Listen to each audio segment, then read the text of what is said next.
Returning home after a rejuvenating 2-week coastal retreat felt oddly unsettling. I had poured endless effort into saving for that escape, foregoing weekends with friends and social gatherings just to taste independence. And it was worth every sacrifice. Late nights by the sea, bonfires, and a pause from life's demands brought me genuine joy for the first time in years. But that joy evaporated the moment I stepped back into my father's house. Living there had never truly felt like home, not since my father remarried. My stepmother, Claire, had him wrapped around her finger from the start.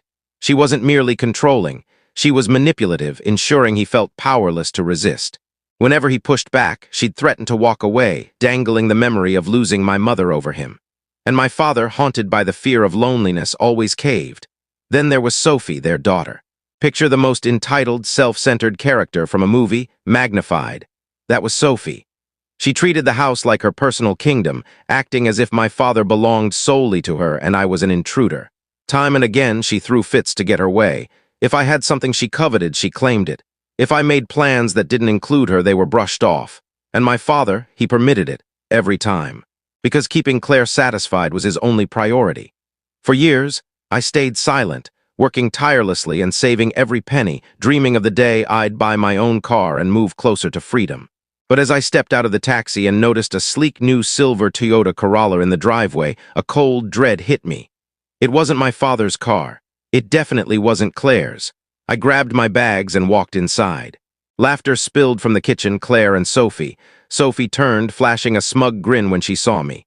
"Hey, Jake, take a look outside," she said. I glanced through the window, puzzled. "What am I looking at?" She rolled her eyes. "The car, it's mine. Dad got it for my birthday while you were away." I froze. "Oh, nice. Happy belated birthday, I suppose." She smirked and turned back to her phone, but my mind was spinning. Something felt wrong. My father wasn't one to splurge on a new car. Where had the money come from? We weren't rich. I pushed the thought away and headed to my room. Not my issue, I told myself. For the next few days, I tried to stay in vacation mode, catching up on rest and seeing friends. But on the third day, I needed cash. I had scrimped and saved for 2 years, building up $8,000 before my trip. My father always cautioned against banks, saying, "If it's in an account, it's not truly yours." So I kept my savings in the family safe in his study. I went upstairs, opened the safe, and my heart sank. The envelope was gone. I stared at the empty space, grasping for explanations. Maybe my father had relocated it. Maybe he thought it wasn't secure anymore. Trying to stay calm, I closed the safe and went downstairs. Claire was sprawled on the couch, scrolling through her tablet. "Hey," I said, keeping my voice light. "Do you know where my money is? The envelope from the safe?" She didn't look up. "Oh, we used it," I blinked. "What?" She met my gaze, smirking. "For Sophie's car. Your dad said it was just sitting there, so we put it to better use." Heat surged through me. "You used my money," she shrugged. "Technically, it was in our safe, and it was for family. Sophie's family, right?" She laughed. "Relax, just let it go." Let it go. 2 years of extra hours, missing out on fun, planning for my future, dismissed like it was nothing. I turned away before I said something I'd regret. I needed to confront my father. I paced the house for hours, waiting for him to return. When I heard his truck pull up, I rushed outside before he could enter. "Dad," I said, struggling to stay calm. "Where's my money?" He sighed, rubbing his neck. "Jake, listen. Just tell me where it is." He avoided my eyes. "We used it for Sophie's car. It was her birthday and—" "You used my money," my voice rose. "You knew I was saving for my own car." I know," he said quickly. "But you weren't using it and Sophie needed something reliable. We thought, You mean Claire decided and you just went along with it like always?" His jaw tightened. "That's not fair, Jake." "Not fair," I nearly laughed. "You stole from me. You let them take everything I worked for. And now I'm supposed to just move on." He exhaled sharply. "I'll pay you back." "When?" Silence. That's when I knew he had no plan. Claire was in charge, as always. That's when I made my choice. I smiled. "Okay." He looked surprised. "Okay, yeah, I'll let it go." He relaxed. "Good, I knew you'd understand." I walked back inside, past Claire, who was still lounging like she owned the place. Upstairs, I shut my bedroom door and pulled out my phone. I dialed the police. Before I could say more than hello, my door burst open. Claire, her face twisted with fury, lunged at me, snatching the phone from my hand. "You little punk!" she screamed, smashing the phone against the wall. The screen shattered, glass scattering across the floor. My heart raced as she grabbed my arm and shoved me toward the stairs. "Go!" she barked. You want to play the victim? Fine, but you'll sit down and listen first. By the time I reached the kitchen, my father was there, rubbing his temples. He glanced at me, then at the broken phone in Claire's hand, and sighed. Really, Jake? Calling the police over this? Claire tossed the phone on the counter and crossed her arms. You're lucky I didn't kick you out for that stunt. My chest tightened. You stole from me, she scoffed. We didn't steal, we bought Sophie a car for the family. For Sophie, I shot back. Not for me, not for you, not for Dad. You took my money without asking. My father shook his head. Jake, come on, you weren't using it, it was just sitting there. I was saving it, I said, my fists clenching, for a car just like Sophie. And now there's a car in the driveway, but it's not mine. You're being selfish, my father said. Sophie needed it for school and responsibilities. And I don't have responsibilities, I snapped. I have work, I had plans. But none of that matters, does it? As long as Claire and Sophie get what they want. Claire rolled her eyes. Stop whining. You live here rent-free, eat our food, use our utilities, and now you're throwing a tantrum over money we spent on family. I couldn't believe it. My money, not yours, not his, mine. Did you touch Sophie's savings, or yours, or just mine? Claire smirked. Because Sophie deserved it, you're just ungrateful. I looked at my father, waiting for him to stand up for me. But he stayed silent, avoiding my gaze. That was it. The moment I knew I was done, I took a deep breath, locked eyes with Claire, and smiled. Okay, if that's how you feel, you won't mind if I leave, right? My father looked up. What? I turned toward the stairs. Give me 10 minutes, I'll be gone for good. It took less than 10 minutes to pack. I didn't own much, just clothes, my wallet, and a few belongings Sophie hadn't taken. My laptop, earbuds, and some personal items. My phone was broken, but I didn't care. I was leaving. Claire didn't try to stop me. She stood there, arms crossed, looking triumphant. My father, though, seemed uncertain. Where are you going? He asked as I headed for the door. To Grandpa's, I said without turning back. That got his attention. He knew what it meant. Grandpa had never approved of Claire. He'd warned my father against marrying her, saying she was manipulative. But my father hadn't listened. Now, here we were. I walked out, slung my bag over my shoulder, and didn't look back. Grandpa's house was modest, but felt more like home than my father's ever had. When I knocked, he opened the door, took one look at me, and stepped aside. Come in, kid. I sat in the living room, and he handed me a glass of lemonade before sitting across from me. All right, he said. What happened? I told him everything from spotting the car to walking out. When I finished, he leaned back, silent, his fingers tapping the armrest, a sign he was livid. Then he stood. Get in the truck. I frowned. What? We're going to your father's house. Grandpa was usually calm and steady. When he got like this, it meant he was furious. And when Grandpa was furious, people paid attention. The drive was quiet. When we pulled into the driveway, my father was outside, as if expecting me to return. But when he saw Grandpa, his face went pale.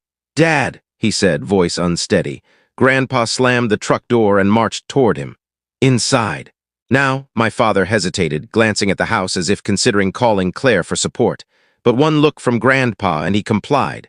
Claire appeared in the living room, already irritated. Oh, wonderful. What's he doing here? Grandpa ignored her, focusing on my father. Tell me exactly what you did to my grandson. My father swallowed. It's not what it seems. You stole from him, Grandpa cut in. You took his money without permission and gave it to your daughter. You let that woman control you, and now you've pushed your own son away because you're too spineless to stand up to her. Claire scoffed. Oh, please. Grandpa turned on her so fast she stepped back.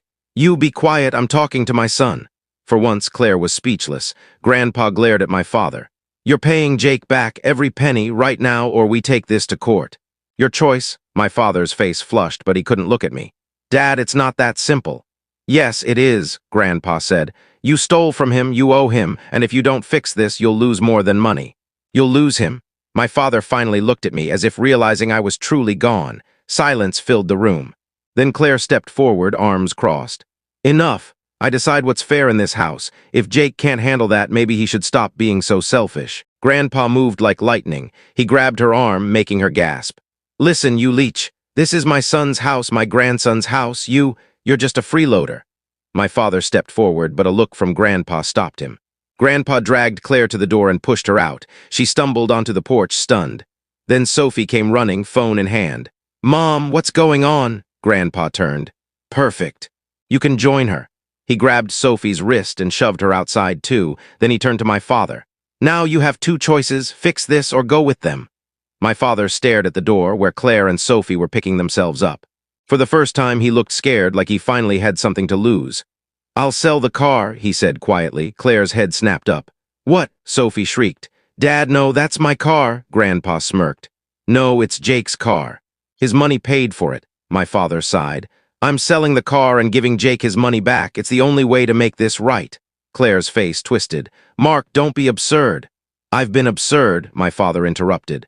"For years I let you treat Jake like dirt. I stole from my own son to keep you happy, but I'm done." He turned to me. "Jake, pack your things. We're going to Grandpa's for a while." I blinked. "We?" He took a deep breath. "Yeah. I need a break from all this." Claire's jaw dropped. "Are you out of your mind? This is your home. I'm your wife." "And I don't know if I want that anymore," he admitted. "Pack your things. You and Sophie can stay with your mother," Sophie screamed. "I hate you," Claire stormed inside, shoving past my father. "This isn't over," Grandpa grinned. "Oh, it is." We left before she could say another word. A week later, Grandpa helped my father sell the car. True to his word, my father returned every cent of my $8,000. It felt good, but I knew Claire wouldn't give up. And I was right. One afternoon, when Grandpa and I returned from errands, Sophie's car was back in the driveway. My stomach sank. Inside, Claire and Sophie were at the kitchen table, acting like they'd never left. Sophie was on her phone, feet propped up, while Claire sipped coffee from Grandpa's mug. My father stood at the counter, looking drained. Grandpa's eye twitched. "What the hell is this?" Claire smiled sweetly. "Oh, you're back. We were just catching up with Mark." Grandpa stepped forward. "Ex-wife, actually," she laughed. "Not yet. He hasn't filed anything, and guess what? He's not going to." I looked at my father. He wouldn't meet my eyes. Sophie fake yawned. "Are we done? This place is so dull." Grandpa snatched the coffee cup from Claire and smashed it against the wall. It shattered, silence following. He turned to my father. "One chance, tell them to pack their things now." My father clenched his fists. Then finally he looked at Claire. "Pack your things," her smile faded. "Mark, pack your things," her jaw clenched.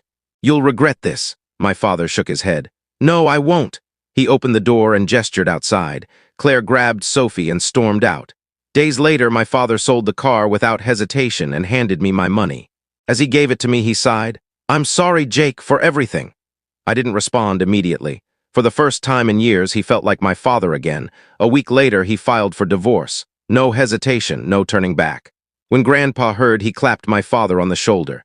"About time, son," my father sighed. "Yeah, it was." Then he turned to me. "Jake, I know I don't deserve it, but I'd like you to come home." "No pressure." I glanced at Grandpa, who grinned. "Your call, kid, but if you ask me, looks like your old man's finally come to his senses." I thought about it, then I smiled. "All right, let's go home."